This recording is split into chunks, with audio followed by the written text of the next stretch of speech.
সবচেয়ে প্রথমেই এই স্কোর বোর্ডটা দেখো, পাকিস্তান 114 রানে 10 উইকেট 30 ওভার 4 বলে, এবং বাংলাদেশ সেটা 115 রানে 2 উইকেট 15.1 বলেই চেজ করে নিয়েছে। এই স্কোর বোর্ডটা দেখে মনে হচ্ছে না এটা যেন তোমার বাংলাদেশ পাকিস্তানের টি-20 ওয়ার্ল্ড কাপের একটা বদলা নিল? এই স্কোর বোর্ডটা দেখে মনে হচ্ছে না যে বাংলাদেশ বলতে চাইছে ভাই তোমরা যে আমাদেরকে কূটনীতি করে বের করলে টি-20 ওয়ার্ল্ড কাপ থেকে, সেই বদলাটা আমরা আজকে নিলাম? এই স্কোর বোর্ডটা দেখে মনে হচ্ছে না বাংলাদেশ বলতে চাইছে আমরা যদি টি-20 ওয়ার্ল্ড কাপের ফাইনাল খেলতাম না খেলতাম, জিততাম না জিততাম ওইটা পরের কথা, কিন্তু ভাই পাকিস্তান তোমরা যেটা টি-20 ওয়ার্ল্ড কাপে খেলেছো তার থেকে আমরা অনেক ভালো খেলতাম। এই স্কোর বোর্ডটা দেখে আমার তো অ্যাটলিস্ট এরকমই মনে হচ্ছে বাংলাদেশ এটাই বলতে চাইছে পুরো বিশ্বকে, ভাই পুরো বিশ্বকে, পুরো দুনিয়াকে এটাই বাংলাদেশ বলতে চাইছে। কারণ আজকে বাংলাদেশ যে ক্রিকেটটা খেললো এটা একটা চমৎকার দারুণ একটা ক্রিকেট খেলেছে ভাই। প্রথম যদি উইকেটটা দেখো না, প্রথমে স্কোর বোর্ডটা দেখো, প্রথম 5 উইকেট নাহিদ রানা একাই নিয়েছে, একাই নাহিদ রানা পুরো পাকিস্তানকেই শেষ করে দিল। যাই হোক, বাংলাদেশ টস জিতে বোলিং নেই, পাকিস্তান ব্যাট করতে আসে সাহেবজাদা ফারহান এবং সাদাত কাদ না কি নাম ছিল ভাই মনে পড়ছে না, ওরা দুজন পাকিস্তান হয়ে ব্যাট করতে আসে। পাকিস্তানের যখন score 24 run, Sahibzada ফারহানের score 14 run, তখনই মেহেদী হাসান মিরাজের বলে সাহেবজাদা ফারহান একটা চান্স পাই আমি বলতে পারি। হ্যাঁ, অনেকেই বলবে ক্যাচটা হতো না, একটু আগেই পড়ে গিয়েছিল, 1 ইঞ্চি 2 ইঞ্চি আগেই পড়ে গিয়েছিল। অনেকেই বলবে হ্যাঁ ক্যাচটা হতেই পারতো, এটা ইন্টারন্যাশনাল খেলা। আমি যেটা মনে হয় আমার পার্সোনাল, সেটা আমার মনে হয় যদি ফিল্ডারটা একটু ঝুঁকে থাকতো তাহলে এই ক্যাচটা নেওয়া যেতেই পারতো। সো আমার এখানে মনে হয় সাহেবজাদা ফারহান একটা চান্স পেলো, সাহেবজাদা ফারহান 14 রানে চান্স পেলেও সেই সুযোগটা সে কাজে লাগাতে পারলো না। নাহিদ রানার বল করতে আসে প্রথম ওভারেই সাহেবজাদা ফারহান অফ সাইডে মারতে গিয়ে ক্যাচ দিয়ে বসে আফিফ হোসেনকে সাহেবজাদা ফারহান 27 রানে আই থিঙ্ক আউট হয়ে ফিরে গেল। নাহিদ রানা প্রথম ওভারেই ফারহানকে নিয়ে নিল। পাকিস্তান 10 ওভারে 41 রান 1 উইকেট। দেন তোমার আবার নাহিদ রানা বল করতে আসা, তারপরের ওভারেই হোসেন, সামিল হোসেন আই থিঙ্ক নাম ছিল, ওকেও নাহিদ রানা উইকেটটা নিয়ে নিল পরপর, মানে 2 ওভারে 2টো উইকেট পরপর তোমার নিয়ে নিল নাহিদ রানা। নাহিদ রানা নেক্সট ওভারে বল করতে আসে, মানে পরপর 3 ওভারের কথা বলছি, পরপর 3 ওভার বল করতে আসে। 3 নম্বর ওভারটাতেও একটা দারুণ বাউন্সার মারে, মাঝ না কি নাম ছিল ভাই, মাঝ সাদাকেত না কি নাম ছিল, ওকে একটা দারুণ বাউন্সার মারে। 139 স্পিড ছিল, 139.1 স্পিড ছিল, আমার এখনো মনে আছে 139.1 স্পিডে সে বলটা করেছিল, বাউন্সার মেরেছিল, পুল মারতে গেল ভাই, ক্লিয়ারলি বুঝে যাচ্ছিল স্পিড এসে ফেসে গেল, স্পিডটাই বুঝতে পারলো না, স্পিডটাই কন্ট্রোল করতে পারলো না, ক্যাচ দিয়ে বসলো ভাই।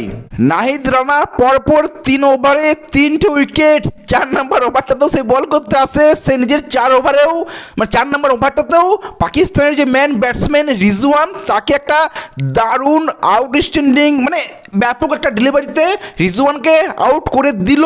মনে হচ্ছিল বলটা পরে ভিতরে আসছে, কিন্তু না ভাই, বলটা জাস্ট একটু অফ সাইডে বেরিয়ে গেল, আউট সুইং হয়ে বলটা বাইরের দিকে একটু কেটে গেল। বলটা পড়ার পর রিজওয়ান সেটা কিছু করতে পারলো না। এখানে সত্যি কথা বলতে রিজওয়ানের কিছু করারও ছিল না, ও একজন ভালো ব্যাটসম্যান এবং খুবই ভালো খেলেছিল, ডিফেন্স করেছিল। ওটা তোমার কোনো ব্যাটসম্যানের কাছে ওটা খুবই একটা ডিফিকাল্ট বল ছিল, ওটা ডিফেন্স করারই বল ছিল, কিন্তু বলটা পড়ে ভাই একটু জাস্ট আউটসাইডে বেরিয়ে যায়, কিপারের কাছে ক্যাচ দিয়ে বসে লিটন দাস ক্যাচটা নিয়ে নেয়। আর বলটা সুইংটা হলো একটু জাস্ট যেন ব্যাটের কোনাটাতে লাগে, সেরকমই একটা বল, দারুণ বল ভাই, দারুণ বল। এই বলটা খুব একটা মারাত্মক বল ছিল, যেগুলো তোমার রিজওয়ানকে আউট করেছিল নাহিদ রানা। নাহিদ রানা 4 ওভারে পরপর 4টে উইকেট ভাই।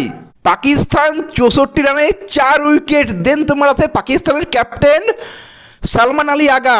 নাহিদ রানা আবার সে নিজের 5 নম্বর ওভারটা নিয়ে আসে, বল করতে নিয়ে আসে, আর ওদের ক্যাপ্টেন সালমান আলী আগাকে ভাই কি একটা দারুণ প্ল্যানিংয়ের সাথে আউট করলো। তোমার শট লেগে তামিমকে রাখলো হেলমেট পরিয়ে, ভাই তুমি এখানে থাকো, আর বলটাও সেরকমই করলো, মিডিল এবং লেগ স্টাইম বলটা করলো, যেটা তোমার খেলতে গেলো সালমান আলী আগা, ক্যাচ দিয়ে বসলো। দেখে ক্যাচটা দেখে মনে হচ্ছিল ক্যাচটা খুবই ইজি, কিন্তু ভাই ক্যাচটা এতটা ইজি ছিল না। যারা ক্রিকেট বুঝে, ক্রিকেট জানে, তারাই জানবে যে এই ক্যাচটা মোটেও ইজি ছিল না ভাই, খুবই একটা ডিফিকাল্ট ক্যাচ ছিল। আমি বলবো তামিম এইটা একটা দারুণ ক্যাচ নিয়েছিল।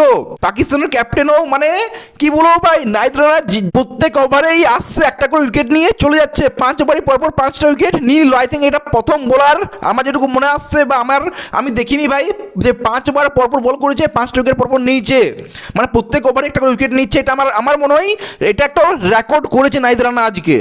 পাকিস্তান 69 রানেই 5 উইকেট, 69 রানে 5 উইকেট। দেন তোমার বল করতেছে মেহেদী হাসান মিরাজ, আব্দুল সামাদকে 0 রানে ফিরিয়ে দেয়। তার সাথে সাইন্স আফ্রিদি আরেকজনকে ছিল ভাই মনে পড়ছে না, ওকেও এলবিডব্লিউ করে দেয়, ওদেরকেও ফিরিয়ে দেয়। পাকিস্তানের ফাহিম আশরাফ ওয়ান সাইডে দেখায় লড়লো, 37 রান আই থিঙ্ক করেছিল, কিন্তু ভাই পাকিস্তান 114 রানের বেশি করতে পারলো না, 30 ওভারও খেলতে পারলো না ভাই। মানে 30 ওভার 4 বল, 180 184টা বল খেললো, 184 বলে 114 রান, পাকিস্তান অল আউট। এইবার আছে বাংলাদেশ ব্যাট করতে 15 ওভারেই ভাই চেস করে দিল, 15 ওভার 20 ওভার তো নাও ভাই, 15 ওভারে বাংলাদেশ চেস করে দিল। হোয়াট ইনিংস ভাই তামিম, ও যেন সবাইকেই চেঁচিয়ে চেঁচিয়ে বলছিল ভাই আমি যদি টি-20 ওয়ার্ল্ড কাপে খেলতাম তাহলে কি করতাম, ও যেন ভাই গলা ফাটিয়ে সে বলতে চাইছিল সবাইকে, পুরো দুনিয়াকে বলতে চাইছিল, পুরো পাকিস্তানকে, পুরো ওয়ার্ল্ডকে বলতে চাইছিল ভাই যে আমি যদি টি-20 ওয়ার্ল্ড কাপ খেলতাম তাহলে আমি কি করতাম।